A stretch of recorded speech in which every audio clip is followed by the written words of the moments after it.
Hi, welcome to Orange Flavour Sessions with Lunga Mk, the Conversation Catalyst podcast. This is a feel-good space where I share my point of view on life, faith, wisdom, and social problems through raw but yet lighthearted conversations engulfed with a lot of lived experiences and laughter. Hope you enjoy. Hey guys, welcome to Orange Flavour Sessions with Lunga Mk, your very own conversation catalyst. This is the Conversation Catalyst podcast, the hub for conversations. Ngiyanibingelela nonke, ngiyanamkela. Welcome to another serving of beautiful conversations with Lunga Mk. Guys, before I just get into anything, get into the show in itself, I just want to thank you and humbly give thanks to everyone for the support. I am just at a loss for words. I'm in awe, I'm touched, I'm happy, I'm overwhelmed, but I'm grateful. Mostly I'm very grateful for your support. I'm grateful, guys, just for the small things, for you guys, for just viewing, listening, liking, commenting, sharing, subscribing. People are eating at my artwork, which I did myself. Yes, queen. Yes, I did. So I'm just so grateful at the reception from everyone. And I just look forward to growing with everyone. I'm looking at my comments right now on YouTube. I just want to name a few people that I saw there. Simone, Idumeleng, Shubi, shout out, Mablin, Bali, shout out to you, Nolo. There's a lot of you, CZ, Wetu, guys. Like Diabulela, Enkosi Bafuma Kwakwa, Enkosi guys, for just taking time out to just comment, to just listen to my body of work. I hope that you guys are enjoying it. And yeah, here's to more. We are still looking for a name for us, guys. Mina, I said #OFSS, so I don't know about you because the name is sticking. Orange Flavour Sessions is sticking, so I don't know. I'm still waiting on you guys to engage and to, give me feedback on that. So guys, please engage on all social media platforms. I'm seeing everyone on all my social media platforms. I'm seeing people who are active on my SoundCloud account who commented on the episode I put up on there. Please do check it out as well. Zaro, thank you. Thank you to everyone who just gave me positive feedback and criticism. Ngiyabonga kakhulu. So guys, before I get into today's topic, I hope wherever you are, onali sinwama podinyana mo to let me just take a sip as well. Okay. Today's topic is one to quench the thirst for, guys, because I am stepping into my vulnerability and we are looking into solitude and my journey of celibacy. Hectic, kunzima, but I really truly believe it's a story that I want to share and it's worth talking about because I'm very proud of my journey. So I know there's someone who will relate.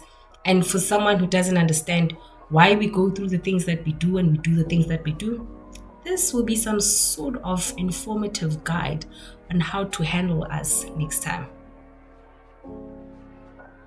Okay, guys, so my journey of solitude and celibacy.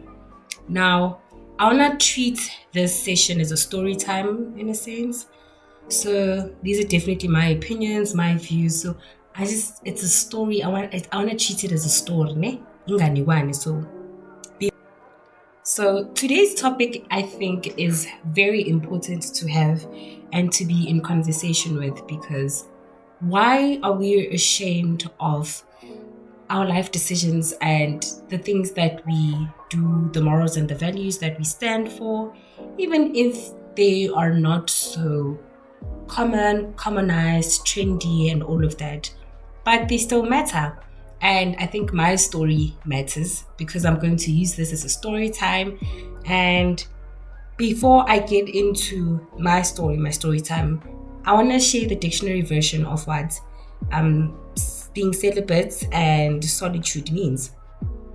So, celibate is abstaining from marriage and sexual relations, typically for religious reasons.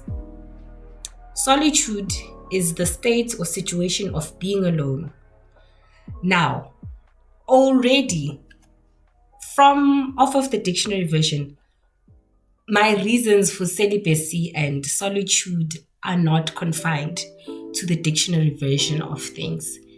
And I think that it is very important that you as a person understand why you put yourself in a situation, how you want it to benefit you. So my journey of solitude started, I solitude, I personally think solitude is something that you move on with in your life. Throughout your life, it's something that you always have. It's an experience that you always have in your life. There's no, but there are times in your life that it is more significant than the other times. And I think I want to speak on my journey of solitude that started about a few years ago. I think 2 to 3 years ago now. And wow, I think that is when I started to learn more about solitude and what it means to me and to other people, their experiences and my experiences. And when we would meet and we would be in conversation and we just breaking down the things that we go through, and we find ourselves in spaces of solitude and why. I went through a personal journey that required that I be in solitude for quite some time. And what I did not realize was that I had been in solitude for quite some time, most of my life, but I wasn't aware that that was what was going on. Instead, I thought that I was just a weird person rejected by people. I couldn't fit in. I couldn't find my space to exist. I couldn't find friends that matched my energy. Even when I did, I had to overcompensate to accommodate who they were, the things that they stood for, and they did. And 2 to 3 years ago, I was pushed in a situation where I had to be in solitude and to be by myself. Now, solitude sounds like uboshiwe, or you detained, or you put in a space where ungafuni, but yeah, it starts off like that. Well, it started off like that for me. I don't want to particularly go through that season of my life in that manner, and I felt forced. I felt like I was pushed into a situation that left me by myself, and I did not have a choice or a say in it. Now, I understood that I had to go through that situation. I understood what it came with. I understood if me not doing it, what that meant. But at the back of my head all the time, I felt forced. So that situation forcefully pushed me into celibacy. So this is it's a spiritual journey of sorts, just to enlighten you guys and to highlight. It was a spiritual journey, and now I was pushed in it. The way I went into it was very unbecoming and very sad and very depo, and excuse me, I did not expect to go into that situation like that. I felt like I was stripped of everything, and now I had to make sense of it and to just dive into it and maneuver around it and find my feet and find my way around it. And it was such an unpleasant thing to go into at first, because you are segregated from everyone else. You are removed from friends, from family, you're just removed from the normal day-to-day life you lived before and the things that you did. And what was crazy about it is that now you don't even get to tell the people that you were close with that I'm undergoing such and such, and this is where I am. They will catch up with time. And, some people catch up in you 3 months within that journey of solitude and whatnot, and it cracks you and all of that. So I was alone. And I think my fears of being alone were being vulnerable with myself. Now, I'm in a space where now I have to dig deep and I have to look at myself, be with just myself, listen to myself, actually understand who I am. Whether I was pleased with it or not, I just had to be okay with understanding everything about me. And that was crazy because solitude, it puts you in a space of vulnerability. Waiti uba vulnerable jwang. You become so vulnerable, you don't even recognize yourself, because now you're introduced to parts and realms of yourself that you did not think that you had. You're tapping into spaces that you did not think that you have. You're testing yourself, and you thinking, wow, it's either I don't know myself or I am failing myself. And I think I felt a lot like that throughout my journey of solitude. And, like I said, that solitude is something that you go throughout your life. You find yourself in instances where you need to be in solitude, you need to regroup, you need to, pull yourself towards yourself. But in this instance, I could not even pull myself towards myself because it was very unexpected. And I did not want to be in that space. Yet I had to stick it out and stay. And now I will say that I am so, so, so grateful for that time in my life. I'm so grateful for allowing myself to go through whatever that I did, however cunning, however hurtful or painful it may have been. It was also a beautiful time in my life for me to reflect, for me to be true with myself, for me to humble myself, and to humble myself towards everything else and everyone else. It was such a crazy journey, and I took a lot from it. I got a lot. The beauty in being vulnerable to yourself is that,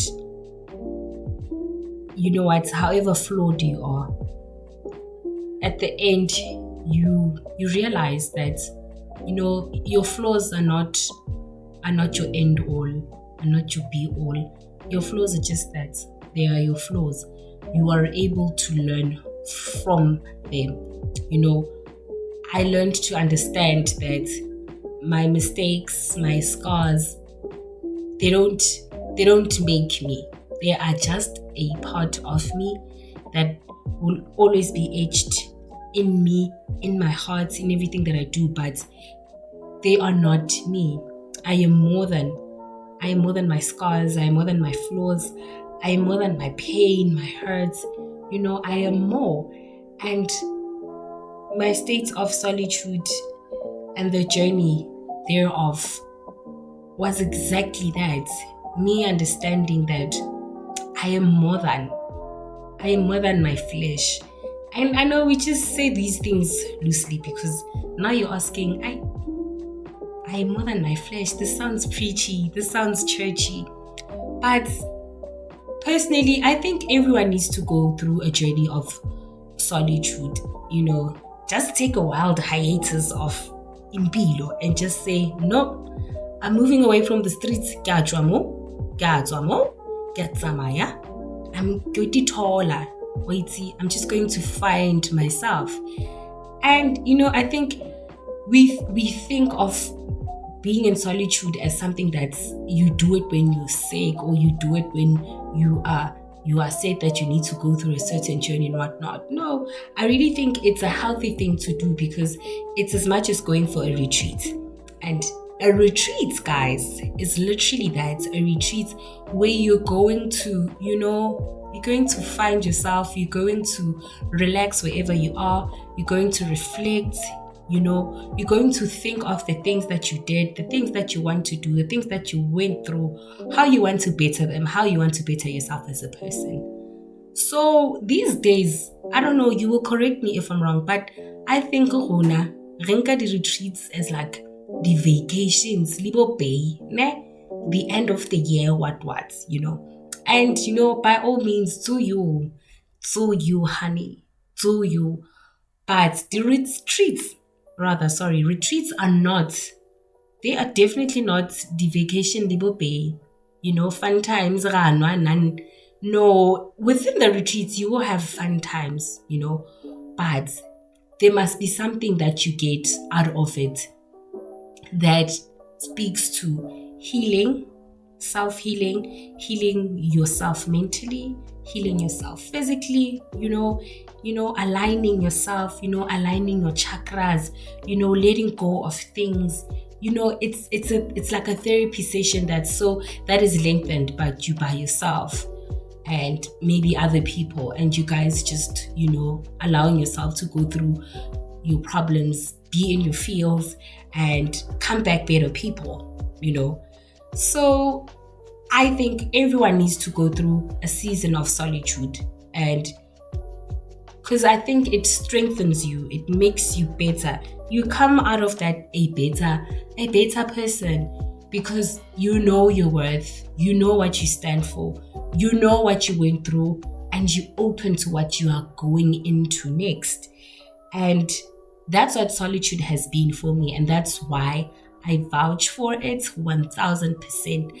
I am behind Solitude by Bay. I am for it so much that I think it's going to be a thing that I do yearly, where I put myself in a space of confinement, and I am facing myself and my demons and my fears, and in turn, the beauty of self-acceptance. That's what I receive. The beauty of, welcoming abundance in full. Now we just don't manifest because we feel pressured, and we're manifesting from a place of lack. After the journey of solitude, or after being in solitude with yourself, you come out wanting to manifest because you know that whatever you're manifesting is going to happen, and it's in abundance. You're not manifesting because you're pressured now, and you're not putting things out there. You're not doing things because you're pressured. You're doing things out of a faith and belief in that you are worthy.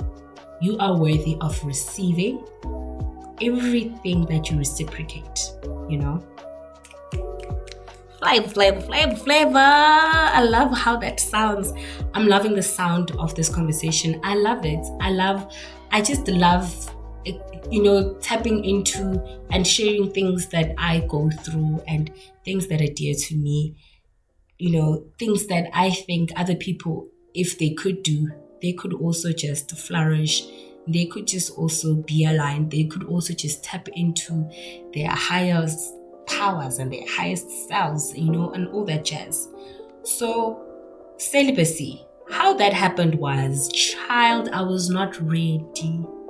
When that happened, and angazi ukuthi ubani uzabe ilalele le podcast lena, kodwa bengingekho ready. And I say that with a,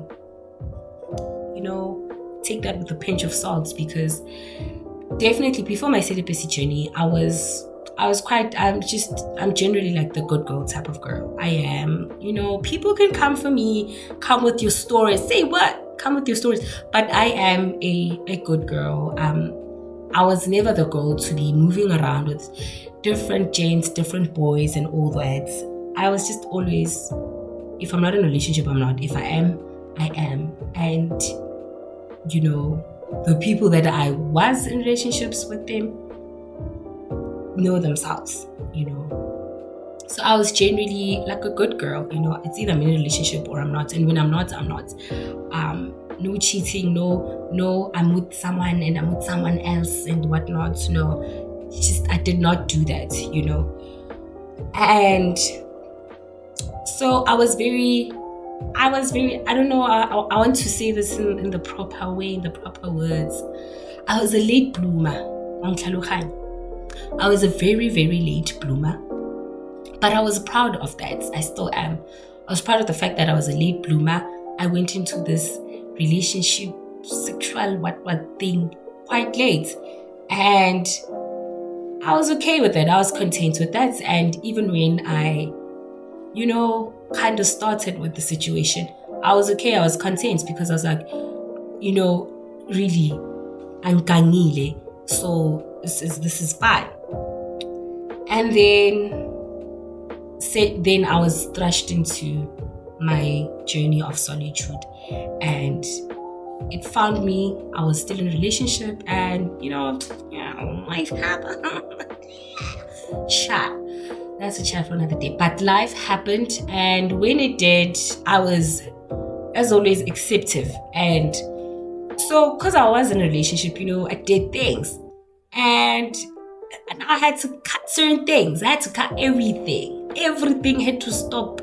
Null and void. Null and void. Everything stopped, and wow. And I'll be honest to you guys, for someone who is a good girl, I was not happy with that. I was not happy. I was not happy with the fact that now I had to stop things, And I think my unhappiness and being unpleasant about that it just came from the fact that it was not a choice that I made myself, But was that a good choice, good decision rather? And I see that 2-3 years later, and I see that now, and I'm so fulfilled with being forced into going into that situation. So my journey of celibacy is like over 2 years now, if I'm not mistaken. And it's been blissful. It's been amazing. Now, I know people speak of celibacy like you do it because just of religious and spiritual situations. But I think somehow they become a conscious decision, because you can't keep doing something that you don't want to do, right? Eventually you're doing it because you want to do it. And such with me, that's the story with me. That's how it became something that I wanted to do in turn. After, I think I realized after 3-4 months that I was within solitude, that this journey of celibacy, I have to choose it now. And I wasn't choosing it because I was like, I don't have any other choice. But I was choosing it because, at that time I was like, this is the best decision for me to take, because I don't know, there's just, I truly believe that if you have sexual encounters with someone, then there are spiritual ties that come with it, right? So and that's my personal belief, right? Everyone is, each to their own. But my thoughts are that if you're going to have sexual encounters with someone, you are guys going to be tied spiritually. Yes, guessing there are ways that you guys can remove those ties and whatnot. But there are people who don't even believe in that. So imagine now you're with 10 partners at once, or Muglandilana. That would mean to me that you've got 10 different energies that you carry and you move around with. And each and every energy has its own persona, personality, and character. And now all of that is infused with yours. And then you start having things and episodes in your life that just clash and whatnot. And things that you can't make sense of. And you're like, but things are derailed in my life. Things are what? Things are this, things are that. Kanti, it's attributed to these 10 other energies that you're moving around with. Now, of course, this is very relative to each and everyone, each and every individual. That's why I say this is my damn opinion, okay? So you're obliged, you're allowed to have your thoughts. And I think I want you guys to, engage and share, and share your experiences on the comment section. whether they are different from mine. I'd really love to hear your guys' experiences and opinions and views. But yes, so as I was saying that, so I'm a true, I believe in that so much so that my actually, I don't like calling them that because, calling people exes is just tricky. But if they are that, then it is. But I don't like using that term. But anyways, people that I have shared intimate spaces with, rather, know how I feel about that. It's something I've always expressed. It's something that we move on. Like sebenza ngayo, they know that, okay, dating this hand means I come great, and you know what, she will call me up when she needs to, when things come to her, kadi sorrow or something. So they would know that and I would also go wrong, Baba, wrong. So that's why when I was thrust into whatever spiritual hiatus I was in, I had to be celibate. And even after that, I just thought, you know what, I want to be celibate. And I've been talking to people, and people have been asking me, why are you celibate? Like, now, okay, we get it when it started, we really get, but now why are you doing it now? And people are like, what are you waiting for marriage? Are you waiting for what? Are you waiting for what? And you waiting for what? And I want to be honest, I don't have an actual answer as to, I'm doing it because I'm waiting for marriage. I'm doing it because I'm waiting for the one to take me and just to whatever. That's not the reason. I think being celibate for me has allowed me to be in my purest form of self. And by that I mean I've only had the energy, rather, and the ability, right, to just handle one energy. And that energy being my own, being myself. I haven't had the energy to handle another person's energy and everything that it comes with. So being celibate has allowed me to be able to control my energies alone, and to nurture that, and to fix that, and to align that. So in simple terms, on a simple answer, this is why I've been celibate. And I haven't been celibate because I don't have suitors. I don't find people are asking me out, or people I could just, be uncelibate with. There is trust, there is room for that. But this is it's a personal choice that I've found to be fulfilling for me right now, and it's working for me. And trust me, we're not saying it's not hard. No, it is hard, y'all. Please, it's hard. It's hard. It's hard. But you find, it just grow. Being able to be discern and to say no to certain things, and sticking to that and allowing yourself to take place. There's something fulfilling about that. Understand. People will think, no, it just works in that department where you're just saying, I'm abstaining and whatnot. No, it just generally filters through your life. You will see yourself taking the same discipline into other things in your life. And that's what it has done for me. And like I said before, I'm generally not a person that would mind celibacy at any given time, or would mind just, being by themselves and whatnot. I really don't. Like, I understand now that growing up, I was generally that kind of a person. But, well, of course, after you've experienced certain things in life, it's kind of hard. It's kind of the good, the bad, the yin, the yang, But there is just something so fulfilling about allowing myself to be in that space, to if it's a temptation, then I fight it. So ke fighter the temptations, but ke di fighter willingly, wantingly. Ke batla we di fighter. And does that mean, okay, Lunga, Celibacy, Solitude, are you not open to meeting people and whatnot? Of course I am. I really am. I am meeting people. I am. It's just that I choose the terms, and if someone comes with their terms and they don't work for me, then they don't, and that's that on that period. So that's my journey of celibacy and solitude, and I just hope that this was insightful, and I want you guys to engage. I want you guys to tell me your stories. I want you guys to share. I want you guys to comment. I want you guys to like. I want you guys to subscribe.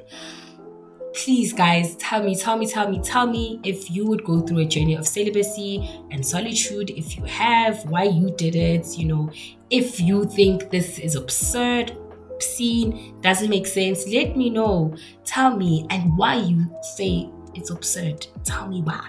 I want to know that. So, guys, I want to thank you so much for tuning in today on that review and spoken wisdom. I'm not going to be sharing, a review or a word. Instead, after this, I'm going to add a clip of my poetry, a poem, because I am a poet. So I'm going to add a poem, and it's called To Be Young in 2023. And I just hope you guys love it and you guys enjoy it. Guys, please do comment, please do like, please do share, please do subscribe, please tell someone to tell someone and to tell another person. The chain osetropeni atshele munye setropeni ukuthi sit down, ukuthi sewotela yabo, si like, si comment, si share, grow, build our community, and just hashtag OFS on all social media platforms. You guys can find this as well on SoundCloud. Can find it on YouTube at Orange Flavour Sessions with Lunga Mk. On all my social media platforms, I am Lunga Mk at Lunga_MK14. Please, guys, please find me. Engaging Luna. Engaging. I'm seeing the love and I am loving it. So please, guys, let's continue with the love.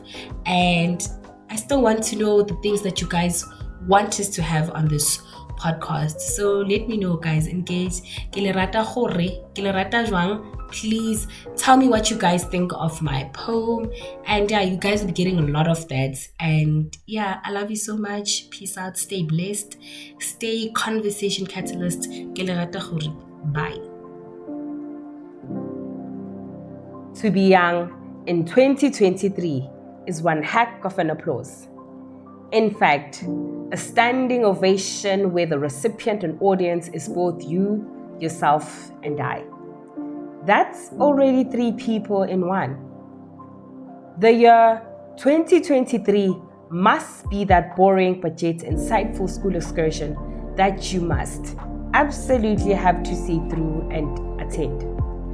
Even the amount of spoils, the treats, and allowance you receive don't make up for how morose you feel throughout the entire trip. Now, to be young in 2023 is just that. A trip, man, that you're told to take off the hinges, pump the brakes, and take a break. Here is a new way, uncertain with pace. Majuscular plights bring light to the minuscule things we've been unpolite about all our lives as we rolled about our ways. We are forced to be acceptive and neo-eccentric. Step into the unknown with the little that we know, because all our lives we've been told that our limits, abilities, can only go to length as far as how we grow out our uniquely textured hair, made to believe that the short hand is being in the right hand of God. To be young in 2023 is reason enough to stop reasoning with validation without explanation, and rather resonate with self-seeking, healing reasons with self. This is not just a time where just a rude awakening of truth is taking place, but a rising of those forgotten is setting ways. A reminder to a young black child that being black is more than just being boxed in a tweet. Being black is a matter of being a representation of black excellence. Living it more than I speak it. Actually participate and pose more than I post.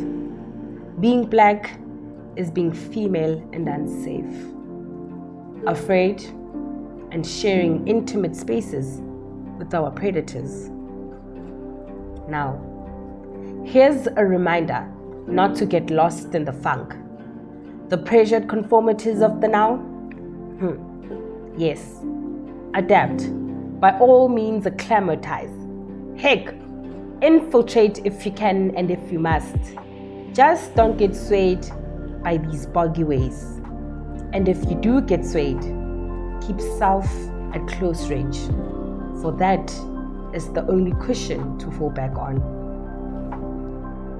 To be young in 2023 is to maneuver about life with the shortening of hope, dimming faith, diffused meaning to life. Yet still, to be young in 2023 is enough to be black, young, driven, ready to start over, to carry forth the dream, heed the call, sing that song.